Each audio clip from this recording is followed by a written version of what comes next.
नमस्कार, मैं सरोजिनी पांडे अपनी चैनल सरस्वती गंगा में आप सभी का स्वागत करती हूँ, अभिनंदन करती हूँ। और जैसा कि मैंने आप लोगों को बताया है कि मैं हिंदी व्याकरण पढ़ाऊँगी, लेकिन हिंदी व्याकरण पढ़ने से पहले हमें हिंदी व्याकरण पढ़ना किसके लिए है ये जान लेना जरूरी होता है कि आखिर हम अगर व्याकरण पढ़ते हैं, कोई ग्रामर पढ़ते हैं तो किसके लिए पढ़ते हैं।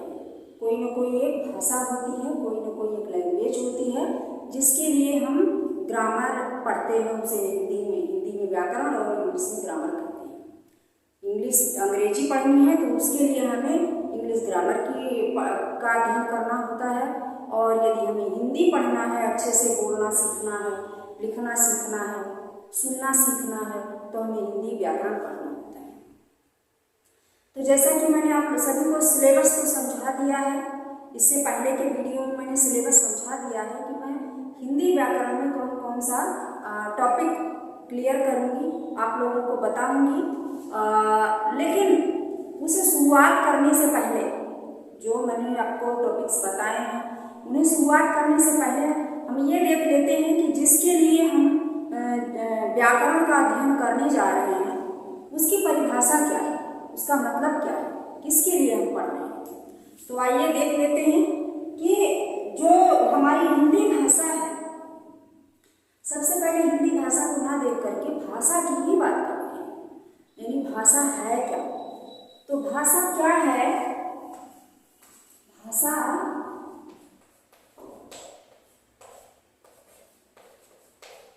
क्या है, सबसे पहले हम इसी पर बात कर लेते हैं। तो भाषा जो है वो भाष धातु से बना हुआ है। भाषा भाष धातु से बना हुआ है।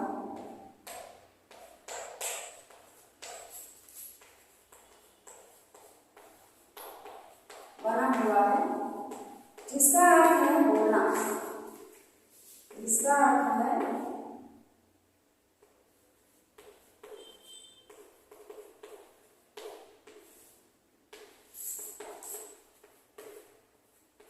इसका अर्थ है बोलना।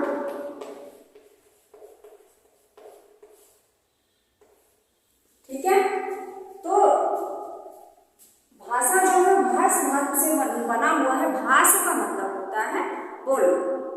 ठीक है, अब जैसे कि हमारे संविधान के अनुच्छेद 8 में जो भाषाओं की संख्या दी गई है, हमारे पूरे देश में कितनी भाषाएं बोली जाती हैं, तो वो 22 भाषाओं को उसमें जगह दी गई है। ठीक है, 8वीं अनुसूची में। लेकिन उसमें इस 22 भाषा में एक हमारी हिंदी का भी स्थान है कि जो है हमारी हिंदी, हमारे देश में 10 राज्य ऐसे हैं जहाँ पर हिंदी भाषा बोली जाती है और हिंदी को जो है सर्वोपरि स्थान मिला हुआ है। यानी कि जिस राज्य में हिंदी बोली जाती है वहाँ तो मातृभाषा भी हिंदी ही है, साथ ही साथ हमारी राज्य भाषा भी हिंदी ही है। राजभाषा का मतलब होता है राजकीय, यानी जो कार्यालयी काम होते हैं, कार्यालय के जो काम होते हैं राज्य के, वो जो उसकी जो भाषा होती है वो हिंदी ही होती है। हमारी हिंदी को जो है राष्ट्रभाषा भी घोषित किया गया था, लेकिन वो पूरी तरह से लागू नहीं हो पाया। कभी 15 साल के लिए आगे कर दिया गया, कभी 10 साल के लिए, ऐसे ऐसे करके आज तक फाइनल नहीं हो पाया कि ये राष्ट्रभाषा बनेगी कि नहीं बनेगी। लेकिन हम उसे राष्ट्रभाषा ही मानते हैं क्योंकि लगभग में सभी लोग हिंदी में अगर हम बात करें तो समझ जाते हैं। कुछ साउथ के जो कुछ स्टेट्स हैं वहाँ के लोग नहीं समझ पाते हैं, बाकी जितने उनसे अदर जितने जो राज्य हैं वो सब, वहाँ के सभी लोग अगर हम खड़ी हिंदी में बात करते हैं, शुद्ध हिंदी में बात करते हैं, मानक हिंदी का प्रयोग करके बात करते हैं, तो वो हमारी भाषा को समझ जाते हैं। तो आइए सबसे पहले हम ये देख लेते हैं कि जो भाषा है ये क्या है। भाषा भाष धातु से बना हुआ है जिसका अर्थ होता है बोलना। अब भाषा वह साधन है, वह माध्यम होता है जिसके द्वारा, भाषा की एक परिभाषा है कि भाषा वह साधन या माध्यम है जिसके द्वारा हम अपने भावों या विचारों को दूसरों के सामने बोलकर, कहकर प्रकट करते हैं और जो सामने वाला होता है उसे सुन पाता है, समझ पाता है और ग्रहण कर पाता है हमारे भाव। यानी कि भाषा क्या है? विचारों का आदान प्रदान का माध्यम है। ठीक है, तो भाषा कितने प्रकार की होती है? प्रकार देख लेते हैं कि भाषा के प्रकार कितने प्रकार की भाषा होती है। तो सबसे पहले है भाषा के प्रकार।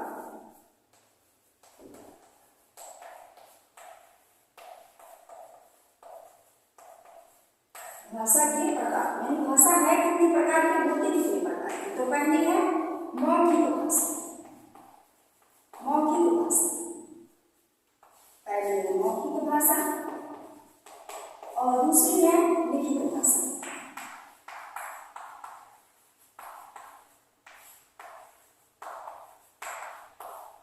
और तीसरी है सांकेतिक भाषा।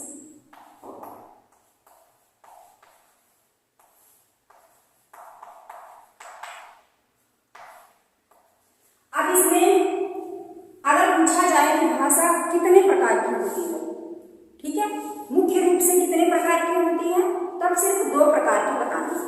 कौन कौन से? मौखिक और लिखित। लेकिन टोटल कितने होते हैं, कुल कितने होते हैं, तब आपको 3 बताना है। सांकेतिक भी बताना है, मौखिक, लिखित और सांकेतिक। अब मौखिक क्या होती है? मौखिक वो होती है जिसे हम बोलकर प्रकट करते हैं।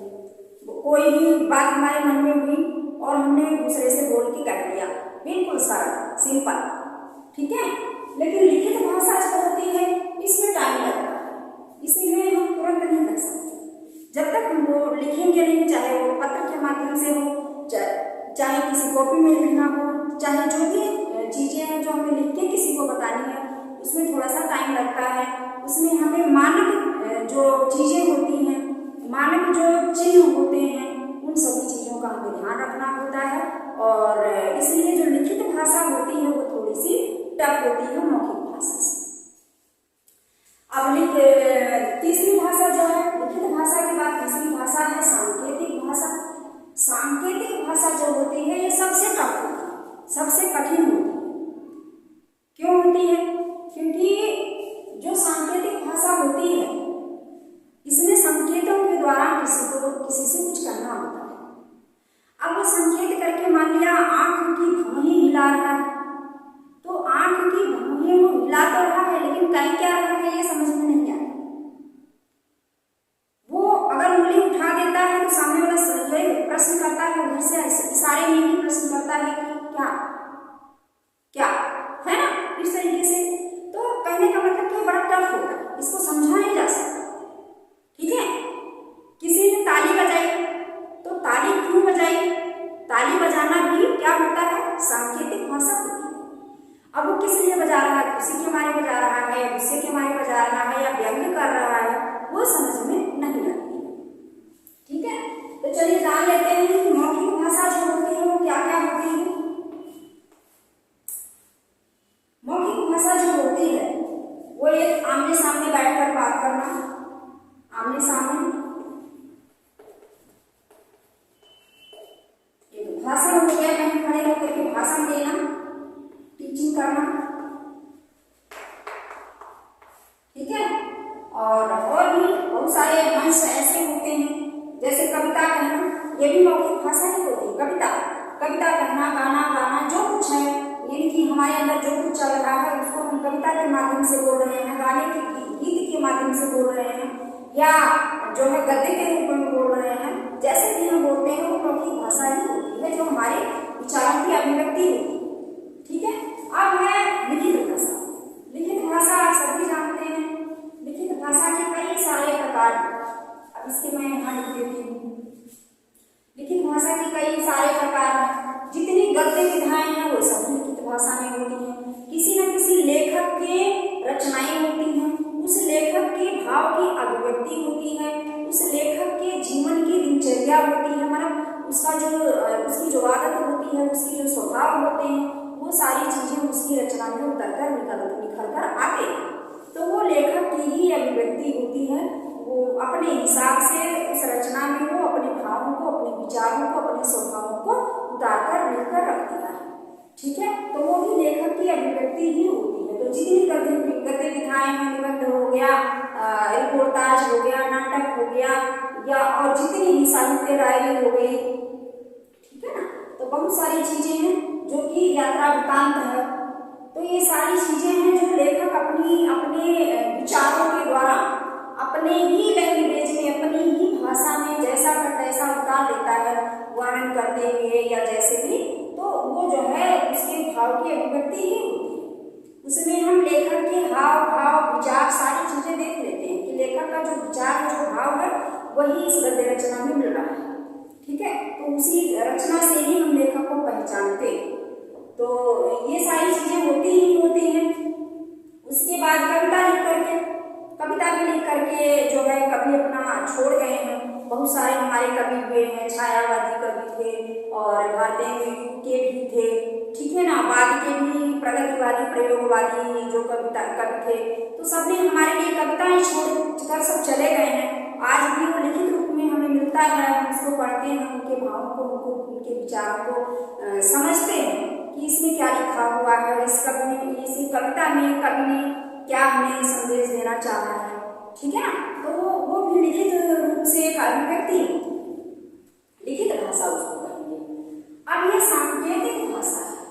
सांकेतिक भाषा में मैं आपको बता दूं, जैसे मान लिया एक चौराहा होता है बड़े बड़े शहर में, तो वहां पर चौकला बना हुआ होता है और एक वहां पर गाड़ी कर रहा होता है, वो खड़ा रहता है वहां पर और अपना एक हाथ ऊपर एक हाथ जो है नीचे किए हुए, या फिर एक हाथ से ऐसे ऐसे कर रहा है, एक हाथ से ऐसे ऐसे कर रहा है, इधर से तुम भी जाओ या तुम जाओ और ये रुके, है ना।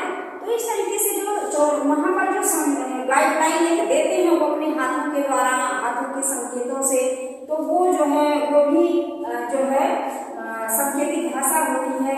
और उसके बाद कहीं आप रोड पर जा रहे हैं तो वहां पर एक तीर का निशान मिलता है, मान लीजिए जैसे ऐसे लिखा हुआ है, तो कहने का मतलब होता है कि आप इधर से तो आए हैं, अब इसका रास्ता इधर से भी गया है, इधर से भी गया है ना। और तो मतलब कहने का मतलब अब ये इधर को जा रहा है तो वहां पर ये दिया हुआ होता है, ये इधर को जा रहा है, ये इधर को जा रहा है, तो ये संकेत होता है कि ये रास्ता इधर को जाएगा, ये रास्ता इधर, ये भी सांकेतिक भाषा ही है। कहीं आप जाते हैं तो बड़े हाईवे होता है, उस पर आप जा रहे हैं, कहीं कंफ्यूज हो गए, तो वहां भी ऐसे कुछ करके बताया हुआ होता है कि जैसे मान लिया एक ऐसे गड्ढा लगा हुआ है और इस पर एक ऐसे करके ये लगाया हुआ है, और इसमें ये बता रहा है कि ये रास्ता इधर से नहीं, सीधा नहीं, इधर जाना है। ठीक है, इधर जा रहा है, यानी कि आपको इस रास्ते से जाना है, इस रास्ते से जाना है। अभी क्या हुआ, यह सांकेतिक भाषा है। ठीक है, कोई ताली बजा रहा है, कोई हंस रहा है, हमें ध्वनि सुनाई दे रही है, पर हंसने का कारण क्या है, वो भी एक सांकेतिक भाषा है। ठीक है, कोई कुछ हमें कह रहा है, हम सुन रहे हैं, लेकिन वो किसी सांकेतिक भाषा में कह रहा है जिसका कुछ अन्य अर्थ निकल रहा है, तो वो भी सांकेतिक भाषा है। तो सांकेतिक भाषा बहुत प्रकार की होती है, जो बोलती तो नहीं है, हमें सुनाई तो नहीं देता कि वो क्या कह रहे हैं, गद्य रूप में पद्य रूप में नहीं होता है, लेकिन बहुत कुछ वो समझा रहे होते हैं जो हमें समझने की जरूरत होती है। ठीक है, तो इसे सांकेतिक भाषा कहते हैं। अच्छा, इसमें हम ये देख लेते हैं कि इन तीनों भाषाओं में जो सबसे जो सरल भाषा है वो कौन सी है। तो सबसे सरल भाषा जो है वो मौखिक भाषा है। मौखिक भाषा जो है ये सबसे सरल है। मौखिक भाषा जो होती है ये सबसे सरल होती है। ये क्या होती है, सरल होती है। ये थोड़ा सा, इसे थोड़ा सा कुछ कठिन होती है, ये कुछ कठिन होती है, और ये पूरी की पूरी सबसे दोनों से सबसे जो है कठिन होती है। उपरोक्त दोनों से कठिन होती है। अब क्यों होती है, मौखिक हम कुछ भी कह लेते हैं, हमने अपनी ही दो चार शब्द भी उसमें यूज कर दी, जोड़ दिया हमने। लेकिन लिखित भाषा में हम शुद्ध ही लिखेंगे। जो व्याकरण सम्मत होगा, जिन शब्दों उन्हीं शब्दों को हम उसमें यूज कर सकते हैं, उन्हीं उसी किसी भी शब्द को हम उसी जगह पर रख सकते हैं जहां पर उसे रहना चाहिए। नहीं तो वह रचना या लिखावट अशुद्ध हो जाती है, शुद्ध नहीं होती है।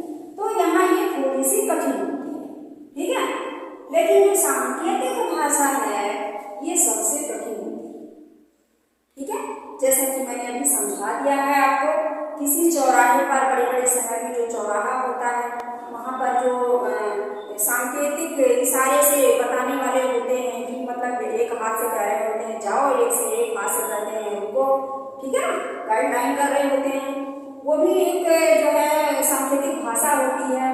कहीं रास्ते पर, मार्ग पर निशान दिए रहते हैं कि 2 रास्ता है या 3 रास्ता है, या इधर से जाना है या उधर से जाना है, या फिर डेंजर लिखा हुआ होता है, ठीक है ना, या डेंजर का निशान बनाया हुआ होता है, या फिर नदी है आगे ऐसे नदी बना दी जाती है, ठीक है, या सड़क टूटी हुई है वो बना दिया जाता है। तो वो सभी चीजें क्या होती हैं, सांकेतिक भाषा होती है। और जो हमारे दैनिक जीवन में हमेशा चलते रहते हैं, कुछ ना कुछ हम कुछ ना कुछ इशारों से बातें करते रहते हैं, इशारों से, हाथों से इशारे करते हैं, आंखों से इशारे करते हैं, ये सारे भी जो है सांकेतिक भाषा में ही आते हैं, ठीक है। तो मुझे लगता है कि भाषा का मतलब क्या होता है ये आपको अच्छे से समझ में आ गया होगा। और बस आज के वीडियो में इतना ही। अगर मेरा ये पढ़ाया हुआ, चूंकि मैं जो है लिख के नहीं लाती हूँ कि लिख के रखे रहूँ और लाइन लाइन देख देख करके आप लोगों को पढ़ा दूँ। मेरा मतलब होता है कि मैं आप लोगों को प्रैक्टिकली पढ़ाऊँ। प्रैक्टिकली पढ़ाने का मतलब होता है चीजें समझा कर लिखकर समझा दिया जाए और ओरली बता दिया जाए तो वो ज्यादा समझ में आता है, ठीक है। तो ये मेरा उद्देश्य होता है और इसी उद्देश्य को मानते हुए मैं आप लोगों को जो है प्रैक्टिकली पढ़ाने की कोशिश करूंगी। बस इसी के साथ मैं अपना वीडियो बंद करती हूँ। और अगर आप लोगों को अच्छा लगे, मेरा पढ़ाना अगर ठीक लगे, या कुछ अगर मुझ में मान लिया कमी दिखती है तो आप लोग बता सकते हैं कमेंट करके कि इसमें थोड़ा सा सुधार कीजिए। तो मैं आप लोगों की बात जरूर ध्यान में रखूंगी, सुधार करूंगी। और अगर कुछ ठीक लगता है तो वो भी आप बता सकते हैं, मैं उसमें और थोड़ा सा सुधार करूंगी। जो कुछ ठीक लगा उसमें भी अच्छा थोड़ा और सुधार करूंगी, ठीक है।